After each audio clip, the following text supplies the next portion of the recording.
everybody, welcome back to Cabin Creek Homestead. What a joyous day that we have here on the farm because two little boys were born in the wee hours of the morning. This is Opie Taylor and this is Johnny Paul Jason. I think so. I mean, she's a right there. There you go. Doesn't go. I think we have a little boy.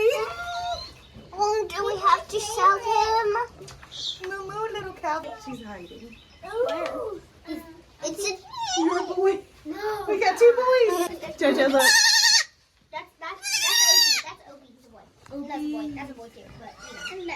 I think that's Charlene's boy, and that's They're I both meant boy. I think they're both boys. You like them? They both gave birth? Well, he definitely has. I think that she just came out not too long ago because he is still finding his legs. Looks so much like Dancer. Oh my goodness. Lately we've been talking a lot about chickens and we've done a lot of horse videos, but we haven't really talked about our goats that much. So let's go over again. We raise miniature Lamanchas. They are registered with the American Dairy Goat Association, and these two little boys are, I'm so excited to be adding them to our breeding program. They are beautiful, and they are out of Dancer, who we borrowed from a friend. Dancer was a beautiful boy. He stayed with us for a couple of months with our girls, and oh my gosh, they're so beautiful. I've never seen such beautiful markings. He looks like a little cow. All my friends, Braylee, this is for you. Braylee has been begging us to get miniature cows. Well, now we have one. So this is just for you, Braylee. Let me tell you, let me put them down so that they can nurse from their mamas. Oh, you want to hold one? Okay, come here. Okay, you want Opie? Yeah. There's Opie. Here you go. You want to hold one, Liza? Yeah. All right, I think you should take your jacket off. Oh, you're still in jammies. That's so funny. we didn't waste any time. As soon as I came out to feed, I was also in my jammies, and I yelled at everybody, "Come! Look, the babies were born!" Now, last year, Charlotte was born on our farm, and I was able to be there for the whole birth. And we actually videoed the whole birth. If you want to have a look at what it was like, here is what the birth was like.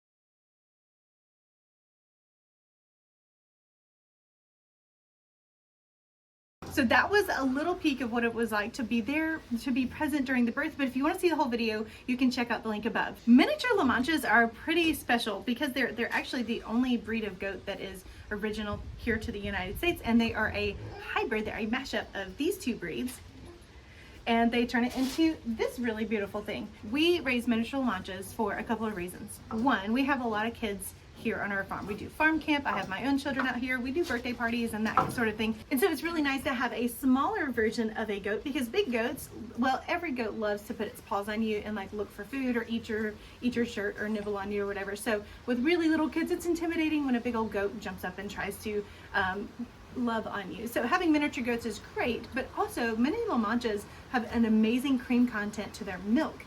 And so in just a couple of weeks when we start milking, we will have the opportunity to make butter, to make ice cream, to make cheese, and all sorts of things. So they're an ideal size for us, and they also are great milk producers. But Mom, isn't their milk super dirty? That's a really good question. So milking a goat can be very dirty, but we're going to filter it, and then we will also get in the habit of cleaning them, shaving their udders before we do any milking. But definitely it goes through a filter because goats are dirty animals. Is our milk from the grocery store dirty? No. No. So if they can make a cow clean, we can make a goat clean, right? One distinguishing feature about miniature Lamanchas is it appears that they don't have any ears, but they're actually called gopher ears.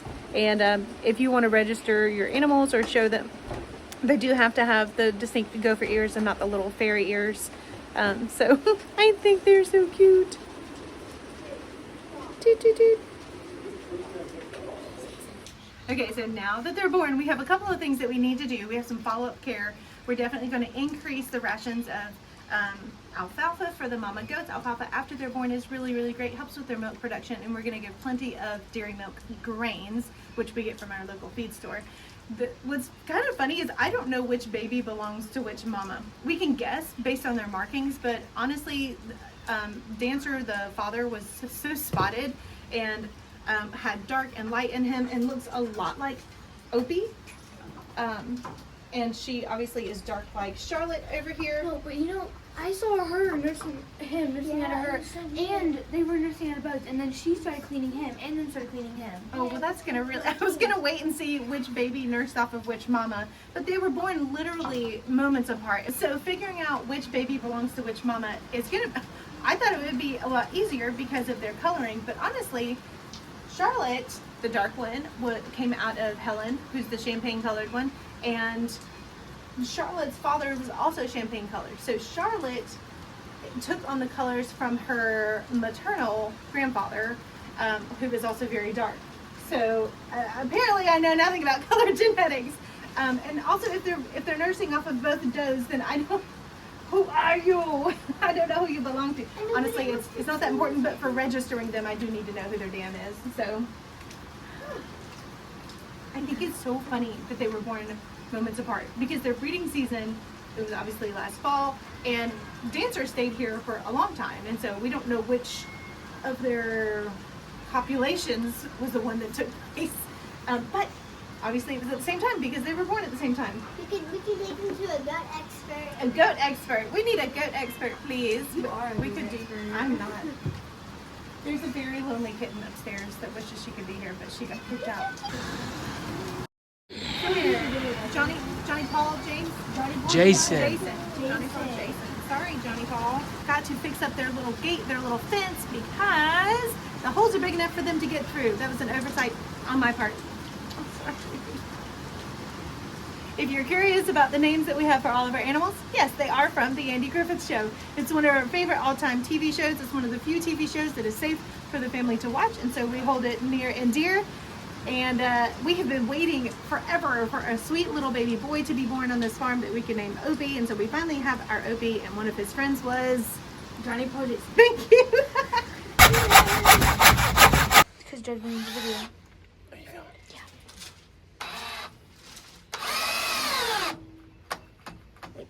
Is this one?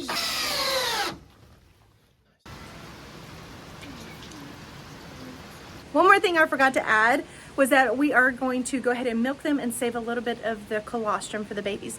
Colostrum, if you don't know, is the first milk that comes out of a mother, and it is full of just rich nutrients for them, and it also helps them to build a really strong immune system.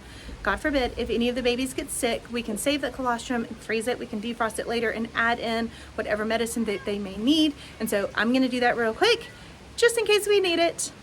Yeah. Oh, we've missed her colostrum.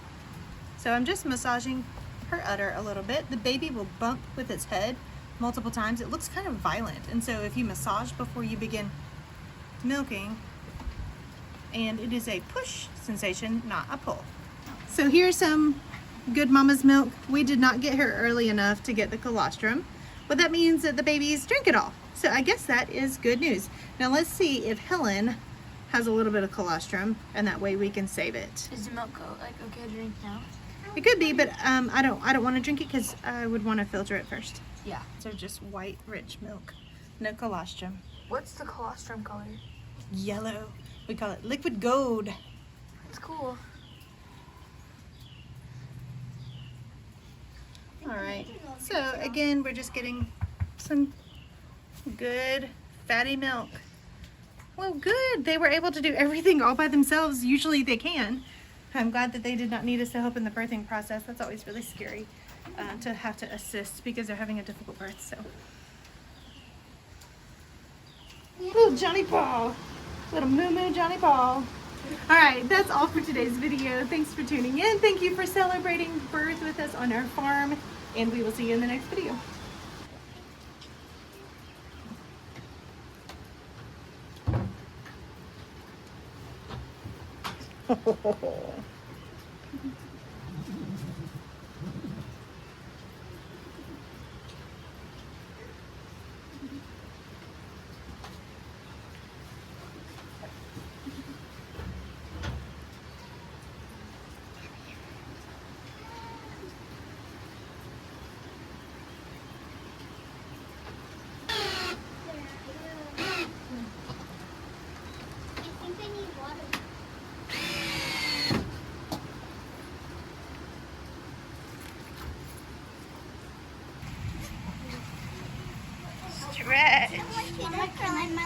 go inside. And they still have their little umbilical cords. Oh, can I go inside? I don't want to go inside. Never. You're so cute. Come on, stand on. Go inside. He's going to be taking his whole life walk. We'll all go in at the same time. I'm so cold. I'm like this to the. Mama scared me at first, but she was like, it scared me. Like a snake was biting the toe. Yeah, that's the. We figured out whose baby's. I think we know who your baby is. But. Well, now you're licking me, Helen. I am not your baby. But no, we have to name this one Opie. He's so perfect for an Opie. That's fine. Thank you. You had a little boy. You had a little boy. All right, so Helen has been very attentive to Johnny Paul, and he's now nursing from her. So I think we know that Johnny Paul is Helen's baby, even though we were trying to name Helen's baby Opie, but we named them when we saw them, and then it kind of stuck. So we're just, it doesn't have to make sense, honestly. Mama, why is she letting Johnny Paul milk from her, but she didn't let Charlotte? She was always walking all over the place. Well, as they get older, as baby goats get older, the mama stops letting them nurse because they're weaning them. And so Charlotte stopped nursing when she was old enough to start eating solids. And they'll do the same to these babies. You are soaking wet. Me? Yeah. Yeah. Are you rocking your baby? Yeah.